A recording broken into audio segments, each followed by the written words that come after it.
فرماتے ہیں کہ میں نا مزدور لینے گیا، بغداد کے چوک میں مزدور بیٹھے ہوتے تھے، تو میری ان مزدوروں میں سے نا ایک نوجوان بچے پہ نظر پڑی۔ بڑا کمزور سا وجود تھا لیکن چہرے پر عبادت کا نشان تھا، ماتھا بتاتا تھا کہ نماز کا بڑا خیال رکھتا ہے۔ میں اس کے قریب گیا، چہرے بھی بڑا کچھ بتاتے ہیں نا، چہروں میں بھی بڑی رانائی ہوتی ہے۔ فرماتے ہیں میں قریب گیا، میں نے اس کو کہا بیٹے مزدوری کرو گے؟ تو کہنے لگا مزدوروں میں بیٹھا ہوں تو حضور مزدوری کے لیے ہی تو بیٹھا ہوں۔ تو میں نے کہا کہ چلو پھر۔ کہنے لگا نہیں میری کچھ شرطیں۔ میں نے کہا بتاؤ؟ کہنے لگا پہلی شرط یہ ہے کہ لوگ 4 دینار دیہاڑی لیتے ہیں، میں 3 دینار لوں گا۔ میں نے کہا یار بھائی تو بڑی بہترین ہے، باقی بھی اس طرح کی رکھ لے۔ اس نے کہا حضور دوسری شرط یہ ہے کہ میں آپ کی مکمل بات مانوں گا لیکن جب اذان ہو جائے گی پھر آپ کی نہیں سنوں گا۔ تیسری بات اس نے یہ کی کہ حضور میں آپ کے گھر میں کام کروں گا پر آپ کے کسی سوال کا جواب نہیں دوں گا۔ کہتے میں نے کہا یار تو بڑا عجیب ہے، شرطیں تو مالکوں کی ہوتی ہیں۔ کہنے لگا جی بہرحال میں شرطیں لگا کے جاتا ہوں۔ فرماتے ہیں میں اسے گھر لے آیا، کام میں نے اس کو بتایا تو جو کام مزدور سارے دن میں کرتا ہے نا اس نے 2 گھنٹے میں ہی کر دیا۔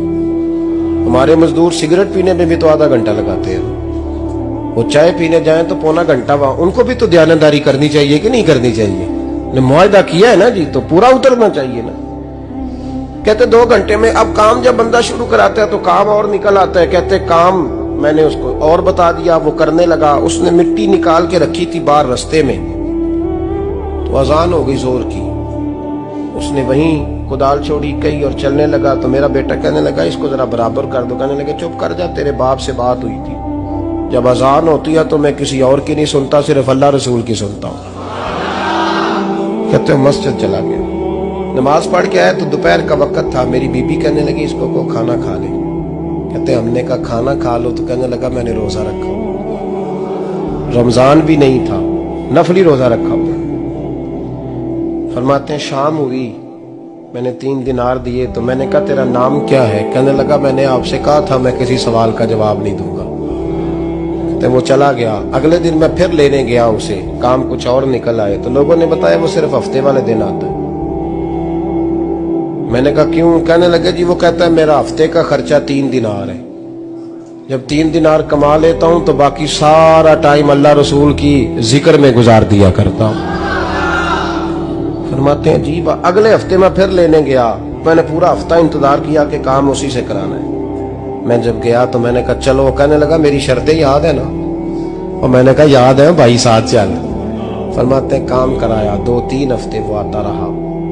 ایک ہفتے میں گیا تو لوگوں نے کہا حضور آج نہیں آیا، کیوں؟ کہنے لگے بیمار ہو گئے۔ کہاں گھر ہے؟ کہنے لگے بغداد کے قبرستان کے پیچھے جو کچی آبادی ہے اس میں رہتا ہے۔ فرماتے میں گیا، دروازے پہ دستک دی تو کہنے لگا حضور آپ ہیں؟ دروازہ کھولا ہے آ جائیے۔ فرماتے ہیں میں اندر گیا تو میں نے کہا تمہیں کیسے پتا چلا میں آیا ہوں؟ کہنے لگا حضور اللہ والے ہو آپ نہیں آنا تھا، ورنہ امیر تو غریبوں کا پتہ لینے کوئی نہیں آتے۔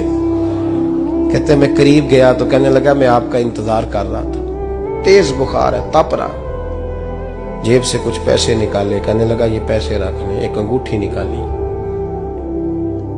کہنے لگا حضور آج رات کو میرا انتقال ہو جائے گا، ان پیسوں کا کفن خرید کے صبح جنازہ پڑھ کے مجھے دفن کر دینا، اور جب دفن کرو تو یہ انگوٹھی لے کے عصر کے بعد ہارون رشید کے پاس جانا،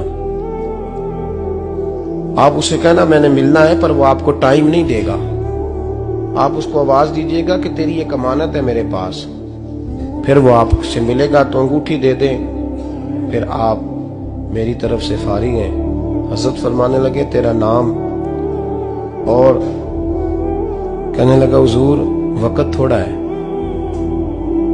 آج رات میں نے جانا ہے، بڑی لمبی معافی مانگنی ہے رب کریم سے، اگر مناسب سمجھے تو مجھے اپنے رب سے تنہائی کر دے دیں۔ فرماتے ہیں میں آ گیا اور اس کی باتوں نے مجھے ساری رات سونے نہیں دیا۔ فرماتے ہیں صبح بڑی مشکل سے سورج نکلا، میں گیا دروازے پہ ہاتھ رکھا تو دروازہ کھلا ہوا تھا، اندر داخل ہوا تو خوشبوئیں میرا استقبال کر رہی تھی، جب چہرے سے کپڑا ہٹایا تو اس کا تو انتقال ہو چکا۔